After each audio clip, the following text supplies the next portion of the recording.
Pasakong pag-ulan, apang wala ini nakapugong para maging successful ang Beach Bus 2009. Naging patigayon sa Punta Bulata White Beach Resort.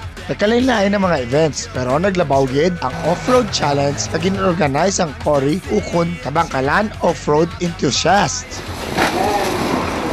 Nag-off-road kami digay, gusto man naman i-promote ang tourism sa Negros Occidental mo. Happy kung successful gani kaga tawhay kaga sadya kaga nami. Madamo sa nagparticipar sa sininga contest. Mahalin sa Ormoc, Dumaguete, Iligan, Bukidnon, kag syempre may halin man sa Negros.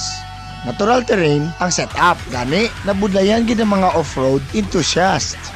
Lack of winching points, lack of winch line. Nakalimutan ako kasi gigil ba yung tubig pumasok na sa clutch. So weather man. Buwas patay na second part sa off-road challenge sa kundiin may isa gid nakatapos sa mabudlay nga terrain. Ako si Rusty Ramos, ang padayon yung upod sa pagbiyahe.